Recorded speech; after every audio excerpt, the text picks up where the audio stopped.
Hi guys, thanks for tuning in to another episode of Nuggets News or Trader Talk with our friend Charting Man Dan. How you going, Dan? Very good, Alex. How are you? Very good. It's nice and early. It's freezing cold, and I'm about to catch a plane to Sydney. So I wanted to chat with you though before because we haven't chatted for ages. It feels like, and Bitcoin's been tightening up in a bit of an equilibrium pattern. So what are you seeing on the charts, Dan? Well, I'm watching the weekly chart and we're watching the tightening range. We did hold a higher low. So our low of the pullback was 57 in the upper 5700s.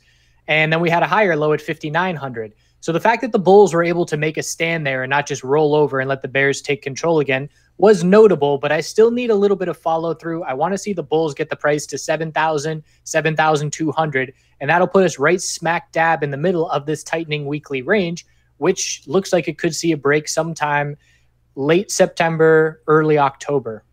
Okay, and that fits in roughly with the fundamentals, which is the ETF. So I tweeted the other day, guys, we've got the Pro shares coming up tomorrow, and then the Granite shares, then Drixion, and then the SolidX, the VanEck, the one that everyone's holding their breath for, and that's September 30.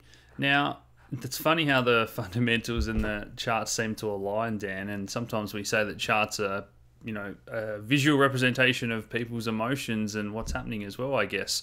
But how do you think people are positioning themselves for these ETFs to get approved, delayed, or rejected?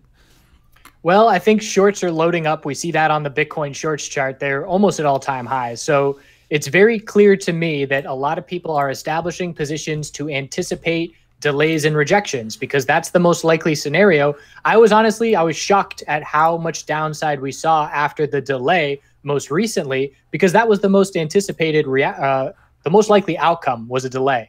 But the market still seems surprised by that. So I know I take the contrarian view many times, and the fact that we have so many shorts and we have so many people looking for a delay or rejection, I'm just wondering who's going to be left to act on that reaction. So let's say we do get rejected tomorrow. Who's gonna sell? What bulls are gonna sell that didn't sell on the previous delay, and what shorts are going to pile in, which aren't trying to pile in before the decision? Yeah. So I'm going to be watching for the potential of a little bit of trickery in terms of the bulls potentially being able to hold on. Yeah, and I think you and I actually did that video a day or two before the shorts were record high last time, and we spoke about if we get any sort of bull break or good news, it's going to be pretty violent. And sure enough, I think we got 20%. I can't remember if that was in a day or an hour. Back then in April, I think it was. And it's a similar position now where we're seeing things like Google Trends searches for how to short Bitcoin.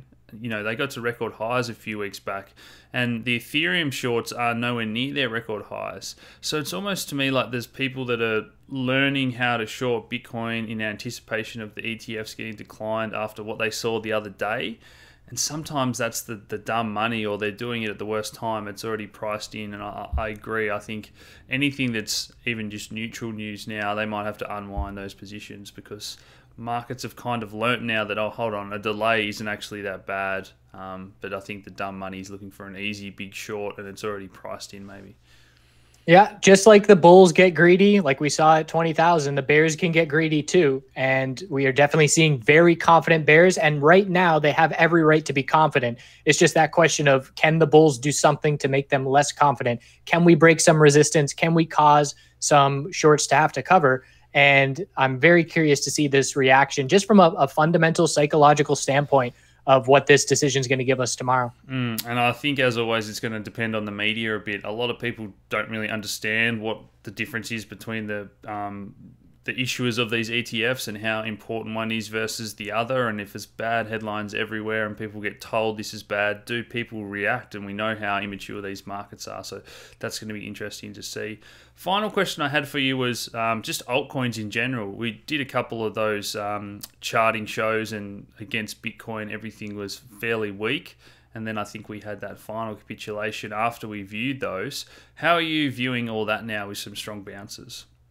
Definitely strong bounces in the short term, but it's not doing anything to change daily trends. If I need to see the the oversold bounce, which we got. I need to see a healthy consolidation for a higher low, and then we need the continuation. And that continuation is the proof. That's the change of the trend, and that's the bull saying, this wasn't just an oversold bounce and we're taking our money and running. We want to continue buying these coins. Yeah. And we haven't seen that quite yet. So that's something I'm keeping an eye out for. We have seen better volume for the first time in a while, though, which is, I guess, the first good sign to look for. Yep. Cool. Need that higher low and higher high. Awesome. Well, thanks for joining us today, Dan. Have a good day as always, mate. All right. Safe travels, Alex. Cheers.